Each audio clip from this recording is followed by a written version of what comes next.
सद्गुरु, कृष्ण के अनुसार धर्म क्या है? कब किसी की जान लेना इंसान का धर्म होता है? सद्गुरु, कृष्ण के अनुसार धर्म क्या है? कब किसी की जान लेना इंसान का धर्म होता है? धर्म क्या है? कृष्ण के जीवन में बहुत लोगों ने उनसे यह सवाल पूछा था। जब द्रौपदी का विवाह होने वाला था तो उन्होंने हर संभव कोशिश की कि द्रौपदी का विवाह 5 पांडवों से हो। उस वक्त द्रौपदी ने उनसे पूछा, आपको पता है धर्म क्या है? एक बार कृष्ण ने भीम से कहा था, हस्तिनापुर दुर्योधन के लिए छोड़ दो, चलो हम नया नगर बसाएंगे। इस पर भीम ने जवाब दिया, आप देशद्रोही हैं, मैं दुर्योधन को मार डालना चाहता हूं और आप मुझसे यह कह रहे हैं कि मैं यह राज्य उसके लिए छोड़कर चला जाऊं, कहीं और जाकर अपना राज्य बसाऊं। अगर आप में सभी को साथ लेकर चलने की भावना है तो आप अपनी बुद्धि से उस परिस्थिति के मुताबिक काम करेंगे। अगर आपकी मानसिकता सभी को साथ लेकर चलने की नहीं है, अगर आपकी सोच में तुम और मैं अलग अलग हैं, तो आप जो भी करेंगे वह गलत ही होगा। धर्म के बारे में आप क्या जानते हैं? अर्जुन और बहुत से दूसरे लोगों ने भी ऐसे ही सवाल उठाए। लोगों ने कृष्ण से पूछा, क्या आपको वास्तव में पता है कि धर्म क्या है? कृष्ण ने हर किसी को धर्म के बारे में विस्तार से समझाया। मैं उनके एक एक उत्तर की बात तो नहीं करूंगा, लेकिन उन्होंने सामान्य तौर पर यह कहा कि अभी इस पल के कर्म के मामले में धर्म क्या है यह मैं भी नहीं जानता, क्योंकि कर्म परिस्थितियों पर आधारित होते हैं। हालांकि हम इसके बारे में सही गलत का फैसला करते हैं, लेकिन बाहर से देखने पर हम थोड़े बहुत गलत भी हो सकते हैं। लेकिन जब बात अपने स्वधर्म यानी जीवन में खुद का कर्तव्य की आती है तो उसके बारे में मैं पूरी तरह स्पष्ट हूं।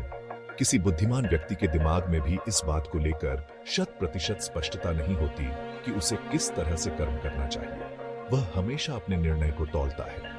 अगर आप बाकी जीवों के नजरिए से देखने की कोशिश करेंगे तो पाएंगे कि हम जो भी करते हैं, हमारा अस्तित्व, हमारा खान पान, हमारा जीवन, हमारा सांस लेना, सब कुछ किसी न किसी तरह से उन जीवों के साथ अन्याय ही है।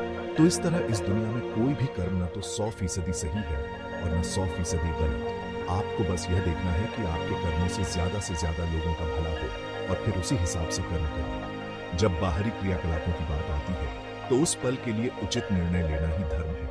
कोई यह तय नहीं कर सकता कि क्या सही है और क्या गलत। जब कर्म करने की बात आती है तो 100% स्पष्टता सिर्फ एक मूर्ख या एक कट्टर इंसान के दिमाग में ही होती है। बाकी सभी लोग हमेशा अपने निर्णय को तौलते हैं कि क्या सही है और क्या गलत। कोई दूसरा तरीका ही नहीं है।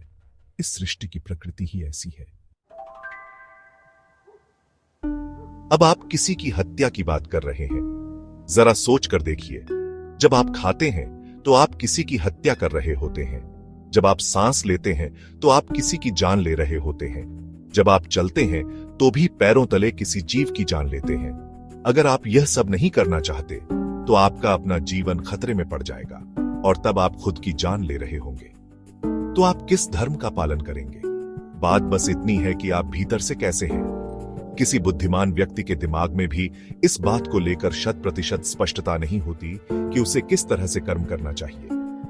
वह हमेशा अपने निर्णय को तौलता है। अगर आप में सभी को साथ लेकर चलने की भावना है तो आप अपनी बुद्धि से उस परिस्थिति के मुताबिक काम करेंगे। अगर आपकी मानसिकता सभी को साथ लेकर चलने की नहीं है, अगर आपकी सोच में तुम और मैं अलग अलग हैं, तो आप जो भी करेंगे वह गलत ही होगा। आप कोई भी काम सही कर ही नहीं सकते, क्योंकि आपका पूरा का पूरा वजूद ही गलत है, क्योंकि आपने बस तुम और मैं बना रखा है। कृष्ण का पूरा जीवन बस इसी बात को दर्शाता है। उनके जीवन में तुम और मैं नहीं था, बस मैं और मैं या तुम और तुम ही था।